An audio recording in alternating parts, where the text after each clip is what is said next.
Good morning, everybody. Here we are again. It's day 29 of the Democrat shutdown, and things are getting really tough for the American people. The Democrats are coming near now to a cliff that they will not be able to turn back from, and it's of great concern to everyone who's paying attention to all this.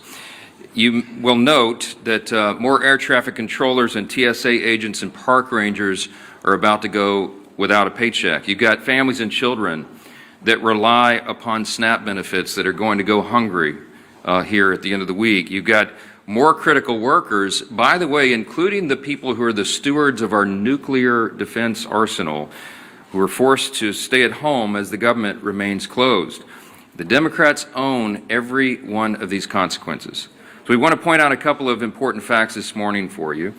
It's no coincidence that polling this week confirms that over 70% of the American people believe the Democratic Party is out of touch. And amazingly to us, still every day, they turn their backs on more and more hardworking American families to prolong their pain. And that is exactly what's being felt here. It is incredible to us that they've now voted 14 times between the House and Senate to reject the clean, simple funding bill that would simply reopen the government. 14 times they have thumbed their nose at the American people in spite of their pain that they themselves have acknowledged. And as we've explained here, the motivation behind that is very clear. And this is why the polling is indicating what it is. The people know the Democrats are responding to fear. It is their fear of the most radical far-left voices in their party that has made them decide to obey the demands of the far left and to shut down the entire government and thereby inflict all this pain on the people. And almost comically at this point, the Democrats are still out trying to convince you that this is somehow Republicans' fault. But the facts are the facts, and the American people can see that very clearly. They see the truth. We brought you a handy scorecard here so you can, follow the votes. I mean, this is very simple. The votes to pay the troops and federal workers and continue SNAP benefits and get air traffic controllers and Border Patrol agents paid. This is the vote tally. You see the dates here. The House did our work back on September 19th, and we voted, Republicans voted yes. Democrats voted no on all those things, and the Senate has now done it an additional 13 times. These are the votes. No one can say that this is in any way the fault of Republicans. We have a clean, simple bill, and everybody knows it. House and Senate Democrats are openly admitting that this is their shutdown. You have seen the highlight reel of all of them stumbling into admitting that. And yet they're also incoherently claiming that the shutdown is somehow on the fault of the other party. And the people aren't buying it. And that's why the polling continues to show that the approval of Republicans in Congress is rising with each passing day. And the Democrats, at the same time, Democrats in Congress have the lowest approval rating they have ever had since polling began, since recorded polling began on these metrics. And here's just an example yesterday. For example, CNN polling showed yesterday the approval of Republicans in Congress is up 8% since the shutdown began among independents. I mean, that's an important metric because people are paying attention. They understand what's happening and they see who is responsible. It's a really important thing to watch. Ronald Reagan used to remind us that you can always trust the American people, and we do. We trust their intelligence, and we trust their understanding of basic civics. In fact, we trust the American people's understanding of civics far more than the Democrats in this building right now. And a quick reminder of that is that the people know that in the House of Representatives, you need a majority vote. You need 218 votes to pass legislation, to pass a clean, continuing resolution to fund the government. That's exactly what we did on September 19th. They also know that in the Senate, you have to have 60 votes to pass substantive legislation. And we've only got 53 Republican seats. That means we need, by the math, at least 7 Democrats to join us to reopen the government. Now, in other words, the Democrats are the only reason that the government is closed, and there is no other way to spin that, to make something else true about it. And of course, the Democrats know all that. We've seen their party leaders, and we've now made their phrases and their comments famous here every morning. Chuck Schumer, Whip Catherine Clark in the House. They've openly admitted that they're using the pain of the American people as their leverage. Why? To show to their base that they're fighting. And they're counting on the American people not noticing all this. And that's the very reason why we have to come in here every morning and relay the simple truths. I mean, somebody handed me this as I was walking in here.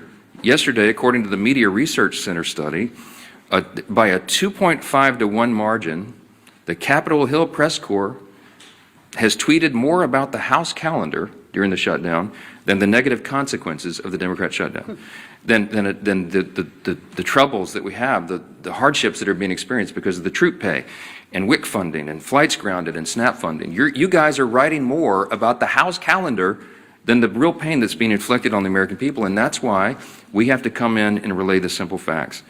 Now, there's a misguided strategy that the Democrats are pursuing right now, and it reveals two important things that can't be glossed over. Number one, it shows they have no cards to play except to try to blame the other team, which is ridiculous, and it shows how little they think of the American people. They had a rally a couple weeks ago. They tried to portray President Trump as a king, and we pointed out, again, the obvious truth. If the president was a king, then the government would be open. He's been trying to do that, and low-income families would be getting the food assistance that they need by Saturday. Republicans cannot wave a wand and reopen the government on our own. We must have a handful of centrist Democrats in the Senate do the right thing. And any Democrat suggesting otherwise knows exactly what they're doing, and they insult the intelligence of the American people. And by the way, every reporter in this room when they do that. Unlike Democrats, Republicans have nothing to twist or spin. We are just simply here relaying the simple facts and the truth.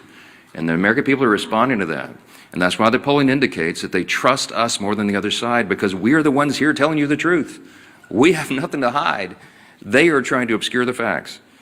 And by the way, the biggest unions are beginning to say the same thing. On Monday, the largest union of federal workers, the American Federation of Government Employees, came out, as you saw, and publicly urged Democrats to join Republicans and pass the House's short-term funding bill. The union president said, quote, "A strong America requires a functioning government, one that pays its bills, honors its commitments, and treats its workforce with respect by paying them on time." Amen to that. Of course, we agree. But it wasn't just the AFGE. You had the same commentary, the same plea by the National Association of Air Traffic Controllers, the Coalition of Airline Pilots Associations, the NetJets Association of Shared Aircraft Pilots, the Allied Pilots Association, the Southwest Airlines Pilots Association, the leader of the Teamsters, and the New York Steamfitters Union. They're all coming out. These are the constituencies that the Democrats claim that they support, and that's why the unions came on side of the Republicans in the last election. They've had enough of this nonsense, and they've all called on Senate Democrats to end this shameful shutdown. And it is a shame. The Democrats need to be publicly prodded by their millions of hardworking Americans to just simply do the most basic function of their jobs. A rational person would read the pleas of the federal workers and conclude that it is time to end the charade and turn the lights back on. But the Democrats are not rational right now, and they've deliberately ignored the plight of all these federal workers around the country. People are going to remember this, and they should. I want to quote to you a couple of senators over there on the Democrat side. Listen to this nonsense. Senator Mark Warner, the senior senator from Virginia, and this is noteworthy because Virginia is the state with the largest number of federal employees. He claims that federal workers want him to vote against reopening the government. He literally said, quote, "I think they want us to fight this." Fight what, Mark? What are you talking about? We have a clean CR. This is not a partisan dispute. It's ridiculous. Senator Tim Kaine is the junior senator from the same state of Virginia with the largest number of federal employees, and he said, quote, "I work very closely with them, and the AFGE would not want us to cut a deal." What the heck are you talking about, Senator? There is no deal here. We're not talking about a deal. We're talking about a clean CR that all of you voted for even as recently as this year. And here's my favorite one. This is the best quote. When asked about the AFGE statement from the big union, Senator Jeanine Shaheen said, quote, "I had a conversation with the president of AFGE earlier, right after the shutdown, and that was their position then." So let me just translate for you. Senator Shaheen spoke with the head of the largest federal employee labor union. The president of that union explained to her the harmful effects of a shutdown, and then Senator Shaheen went out and voted to close the government anyway, and continued to do that more than a dozen additional times. Senate Democrats knew the pain this would cause. They knew about the missed paychecks. They knew the uncertainty of making rent for so many people. They knew about the missed meals. They knew about delayed flights. They knew that our nuclear arsenal and our national defense would be negatively affected by this, and they did not care. They shut the government down anyway to appease the far-left voices of their base.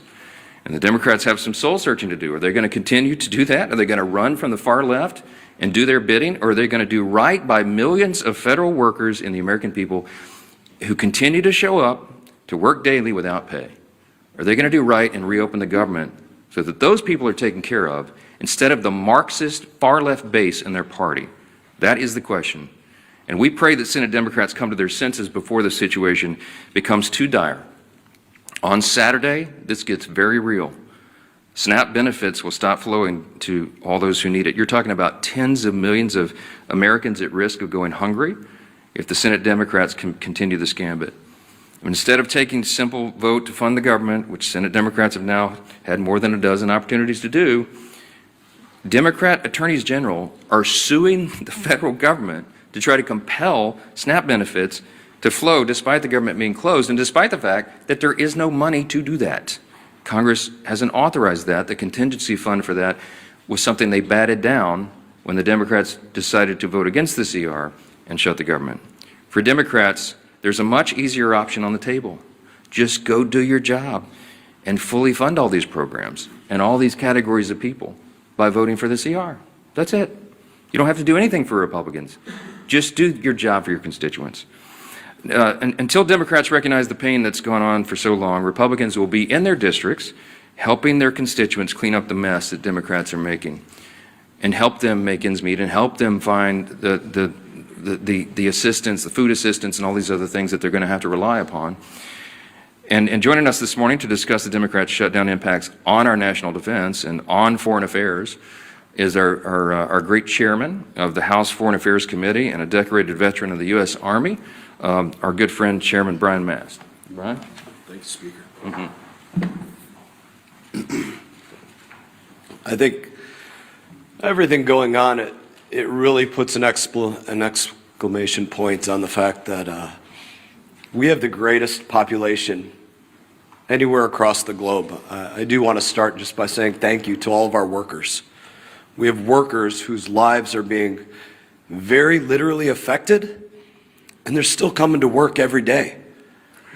Those are really big, amazing people. That's our American workforce. So I just want to start by saying thank you to them, all of our TSA workers, all of our air traffic controllers, our ICE, our CBP, our State Department people that I deal with, and to put a point, maybe moving to State Department, because that's what I deal with the most, about the very serious stakes of what is going on right now. Not just with people's lives and them not being able to pay their bills, but with what's going on across the globe.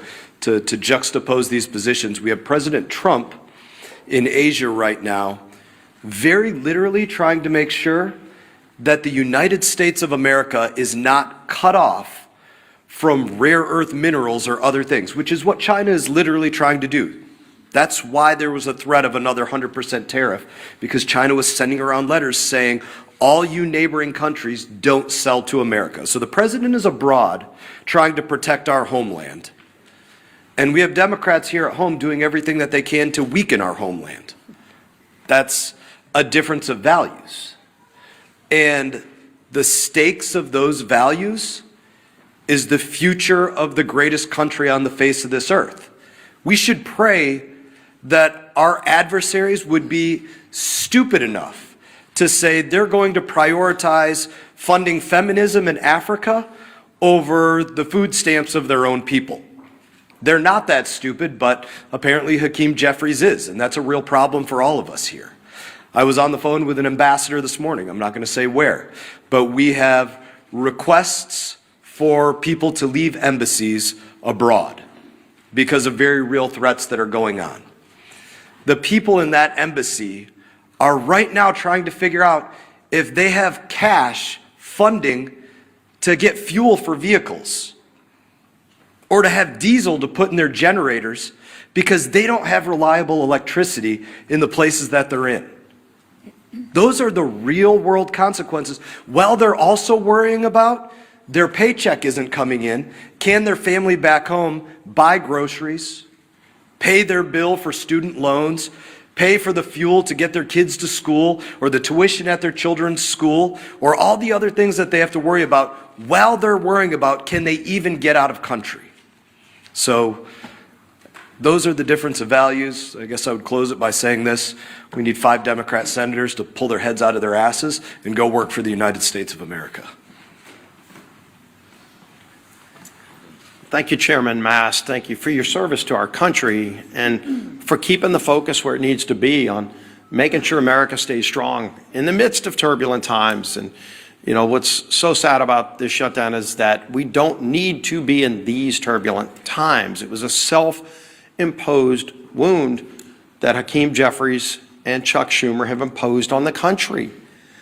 And if you look over this last month of the shutdown, you've seen Democrats literally playing a Dr. Jekyll and Mr. Hyde game with the American people. On one hand, they'll try to say, it's not us, it's the Republicans. Gee whiz, as the speaker talked about, oh, they control the House, Senate, and White House, when they know that they are the ones that are shutting the government down. And then on the other hand, Mr. Jekyll's side, they're saying that they know that they're causing pain on the American people. They admit that there is suffering, but they're doing it for leverage. So you can't have it both ways, Chuck Schumer. You can't wake up one day and say you're going to try to blame it on the Republicans, and then on the next day, you're trying to say that, gee whiz, we know that we're causing these problems. They're admitting they're causing suffering on people, but they're doing it for leverage. And they can't even explain what that leverage is, because they just need to show their radical base that they're having a fight with Donald Trump. It's all it's been about from the beginning. You really want to know who's calling the shots in the Democrat Party? You saw it on the stage this past weekend. Bernie and AOC on the stage with the new leader of the Democrat Party, Mandami. Maybe Chuck Schumer's waiting for Mandami to let him know when he can open the government back up again. But families can't wait, because the real suffering is going to begin. It's already been happening, but it really hits home this weekend when snapback.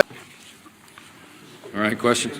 Manu, go ahead. Given how dire that you expressed for so many Americans right now, how do you justify the administration giving this big, massive bailout to Argentina, as well as calling for an increase in beef imports from Argentina?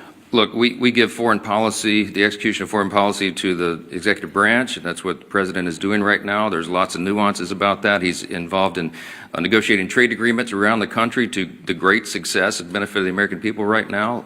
Dozens of them being worked out. He's overseas right now doing the same thing. And what he accomplished in Japan is a remarkable thing for the American people. And by the way, they've agreed to invest $550 billion into America, and that's good for everyone. So I can't get into the nuances of every single trade agreement with every country around the world, but we're going to trust the president to do what he's doing. He's had a remarkable track record of success for the American people, and nobody in this room can refute it. So I'm going to leave it right there. Chad, let's talk about the government shutdown. It's the main important thing right here. Chad, go ahead. Good morning.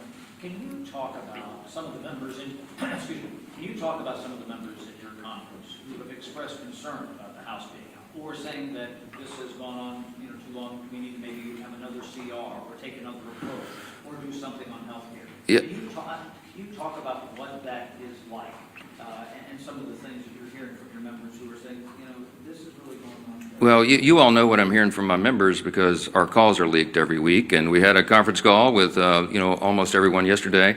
By our count, there's about 3 to 4 members of the House Republican Conference who have only mildly questioned working in the districts as opposed to being here on the floor. And we talked through that in as much detail as we can on a call that I know is being printed on the front page of all the papers the next morning. But I can tell you that 99% of all the Republicans in the Senate and the House heartily agree with what we are doing. They understand the most important thing and the most important function and the basic and most simple thing that government must do is keep its operation going for the people. That is the first job of Congress. And when we can't do that, everything is paralyzed. And so we have made that the #1 emphasis. We need the Senate Democrats to do what they have always done in the past. Don't make me tell you all the facts again. 13 times during the Biden administration alone, they voted on CRs to keep the government going. They know the pain they're inflicting. They do not care because they're more afraid of the radical left Marxists in the base than they are the American people. That's plain and simple. And so it's painful for them, for us to get up here every single day and relate again the simple truths. We have to do that. The repetition is what makes the truth saturate, because most of the mainstream media is giving us headwinds. They're pushing back, as I just demonstrated from you from the results. The research proves what we know intuitively, that the mainstream media, most of the legacy media, is parroting the talking points to the other side. You are not asking Chuck Schumer the hard questions. You're not asking Hakeem Jeffries the hard questions. Not enough of them. They're hiding. And they think that they can appease the radical base because they're more afraid of the voices of the far left corner of their party than they are everybody else. And I think there's going to be a big price to pay for that in the future. Yes, sir. Right here. Religion News Service has tracked 5 different instances in the last few weeks. DHS or ICE agents apparently, or the Twitter support, shooting Christian clergy with pepper bullets, pepper rounds, and rubber bullets. There was viral video of a Tyranny minister being hit in the head with pepper rounds, and just last week a UCC minister was shot directly in the face with a pepper round by a DHS agent that left his face bloody. I know that you've advocated for religious freedom in the past and celebrated the president's decision to pardon anti-abortion demonstrators. Do you share the concern of these clergy? This is a religious freedom issue that's emerging between the administration and the clergy. I can't comment on any of those instances. I haven't seen or heard any of those videos, so I'm not going to comment about it. But I would say, hold on, wait a minute. Let me answer you. Hold on. Thank you. You asked the question. Religious freedom does not extend and give you the right to get in the face of an ICE officer and assault them, if indeed that was what happened there. What I've seen is a measured approach by the people who are trying to enforce our border laws, our immigration laws. And that was desperately needed and desired and demanded by the American people. You might remember the #1 issue in the November election last year was the wide open border and the chaos that has ensued by that. So the people are out doing a very difficult job. ICE officers, by the way, are under tremendous strain and pressure. How would you like to do that job if you had to put on the badge and do it? When you know you have the media criticizing every move, and you have wild protesters in your face, cursing at you, waving their finger in your face, and sometimes pushing you and assaulting you. Okay, it's a dangerous, risky job. Thank the Lord that there are people who are willing to do that difficult job, to put on the badge and show that kind of courage. We should be on the side of law enforcement, and anybody who's trying to disrupt those operations, they need to be handled the right way. Now, look, all of us want the law to be enforced. We are the rule of law party. Chaos is not an American virtue, the rule of law, but you have to have order, and you have to have peace, and you have to have some people who are brave enough to put on the uniform and go ensure that. So get out of their face and let them do their job. That's what I would say. Down here, yes, ma'am. We're getting closer to the November 21st deadline for the CR that you guys passed. We're almost 3 weeks away from that. Is it time to bring the House back to pass a new CR with a new date? Is fewer than 3 weeks enough time to finish appropriation? Wouldn't that be a futile exercise when we have a CR that's been sitting over there since September 19th? If I brought the House back and we passed another CR, it would meet the exact same fate of Chuck Schumer. He would mock it, they would spike it, and they would try to blame it on us. So what would be the point of that? We're all concerned about the timing. The Democrats are eating up the clock. We have very important work to do here, and that's why we're pleading with them, not Chuck Schumer. Look, I think Chuck Schumer and Hakeem Jeffries are irredeemable at this point. I don't think they'll be able to tell Mondami in New York and his disciples that they voted to open the government. I've given up on the leadership. So we're trying to appeal to a handful of moderates or centrists who care more about the American people and will put the people's interest over their own and do the right thing in the Senate. I mean, there's no point in me sitting down with Chuck Schumer. He's painted himself into a corner. I get all that. Mondami it looks like he's going to win and be the mayor of New York City, and Hakeem Jeffries came out and endorsed him. That's all you need to know. Hakeem Jeffries is terrified that Mondami, one of his disciples, is going to challenge him in his own seat in the election next fall. You've already seen that rumored. Some of you have reported on it. So he had to do it. He had to endorse socialism. He had to endorse Marxism. This dangerous ideology that has taken over the Democrat Party, that is what is motivating them. So it doesn't matter what we do in the House. It doesn't matter what we pass. We have to get a handful of moderates over there who care about America to do the right thing. We need at least 7 Democrats. It takes 60 votes in the Senate to pass it. This is not the Republicans. This fault is squarely on the shoulders of the Democrats, and they are the ones causing you the pain, and don't ever let them forget it. Thank you. Thank you.